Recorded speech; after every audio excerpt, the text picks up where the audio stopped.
Welcome to SCI 150, Physics and Biochemistry.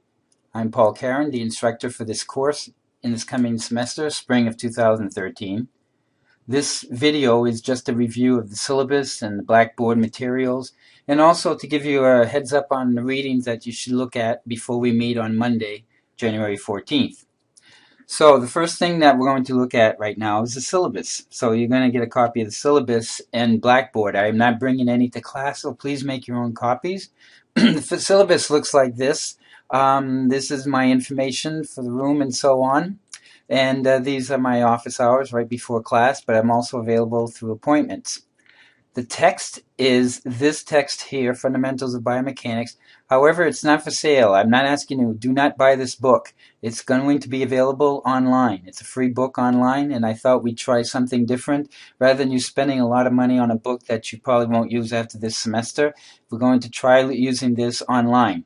It's very readable, so it's not anything that you have to worry about. You can also probably download it on your smartphone, on your tablet or whatever, Kindle. I'm not sure about Kindle, but maybe if you make it into a PDF, you can also be able to read it there. The whole purpose of this course is to prepare you for whatever major you are, but mostly for occupational therapy. People who are interested in sports medicine have also taken this course. It's a physics-based course that looks at the mechanics of movement, human movement, and what involves human movement, such as the stability, stress, strain, and all the tissues, and how we can get the therapeutic application on it. So, but my objectives for you this semester is that you'll be able to think, write, communicate through any form of media about the inherent and require habits that physicists use and scientists use to evaluate quantitatively movement. I want you to create a personal understanding of biomechanics, what it means to you. I'm not looking for a textbook answer. I'm looking for your answer. Show me that you understand the material.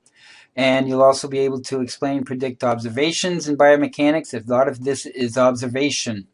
As a future therapist, or maybe a physical therapist, or in other areas as well, you will do a lot of observing of patients, and so we're just preparing you for that habit and that keen eye. We hope that you can be solving some physics problems. This is not a math-based physics per se, but there is some math involved. It's not a heavy physics course as in other typical physics programs. You'll be looking at peer-reviewed science articles. This is going to be something that you'll be doing quite often in the OT program, and it's good to get familiarized with that process as well. We'll be looking at some results in laboratory assignments, and we'll talk about that more during the course of the semester.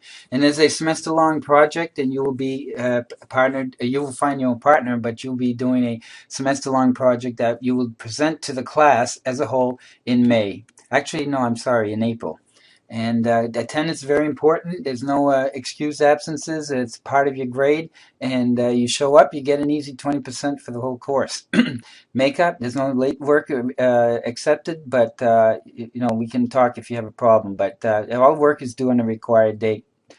The Blackboard is very important, so I will be talking about that more when I get to the Blackboard. You can have a calculator. I have a graphing calculator for you if you don't have one, just for the use of this semester.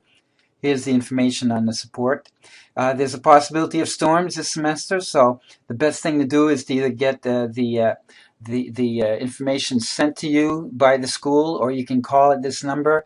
If you have, you can get the text message from the school. It's always important. This is the LAC storm line. The reason why it's different is that sometimes USM is closed, but only in Portland or Gorman, not LAC. And sometimes they'll close the school for the first half of the day. And since we meet at 4, there's a possibility that we'll then meet as well. Course requirements, very simple. Attendance, the research article assignment. There's an assessment, a midterm, that semester project, and a final. And this tells you more information on that as well. And this is the grading policy. Here are the class sessions, subject to change. It depends on what happens. If people need more time to go over certain things, these are correct. You see linear kinetics, that's 2 weeks, and also angular kinetics. These are the basic physics of movement. That's why I spend more time on these as well. And they also relate to the textbook. Now, I will go to Blackboard. And Blackboard, here we have, is what it doesn't necessarily look exactly like this. This is the textbook, and this is the teacher edition.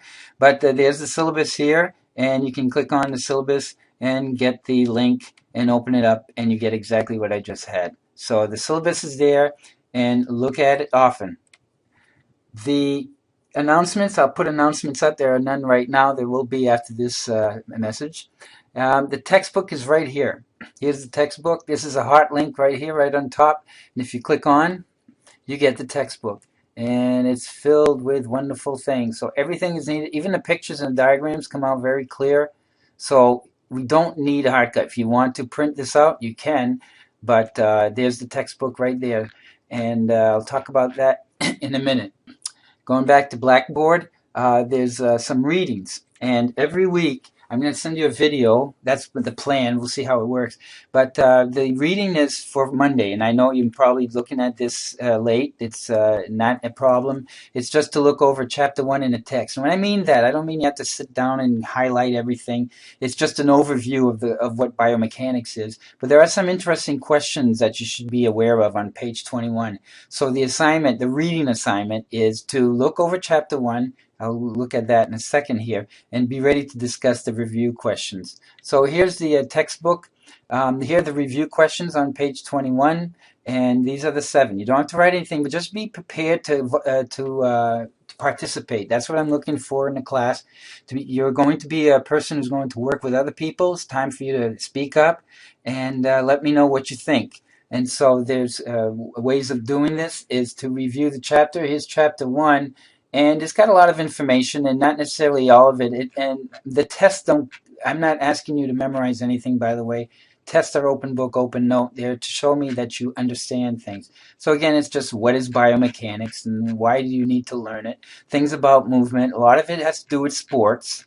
And so they talk about different sizes of equipment. And there's one interesting thing that I'd like to possibly talk about, because it's been in the news lately, especially with the Major League Baseball Hall of Fame vote, where they didn't vote anybody in this year for the first time in many years. It's about interdisciplinary issue, too much performance. In other words, we always talk about steroids and human growth hormones as being detrimental to the sport because it causes cheating. But what about when engineers and biomechanics changed the structure of the equipment? For instance, you can see that this past summer, the runner from South Africa, Petraeus, he didn't have any lower limbs, and he had these attachments to his limbs, and they thought it was an unfair advantage because it was more springy. But that's a thing here, and it talks about javelins where the center of gravity was changed so that they wouldn't have to go as far because people were throwing them too far. So sometimes change the rules, but biomechanics will change the equipment. Sometimes people get stronger and so on. So there's just something to talk about. Is it an advantage or a disadvantage when we change the material? I know that pole vaults, for instance, are made of more fiberglass type materials than they were in the old days when they were made out of wood. So people can go very much higher than they used to. So you can't compare records of today with those of 100 years ago. That's just an example here. So if you don't read much of anything, read the summary and look at some of the key terms as what we're going to be talking about, and look at the review questions. That's the material for Chapter 1. And if you can do that before Monday's class, that would be great. So I'm looking forward to seeing you. And if you have any questions, you know where to contact me. It's right over here. Again, I'll highlight it here. And it's on the top part of the syllabus. And I'm here at LAC in the 2nd floor. And so don't ask me where I am. Come and visit. And there's the phone number and the email. So take care, and we'll look forward to seeing you on Monday.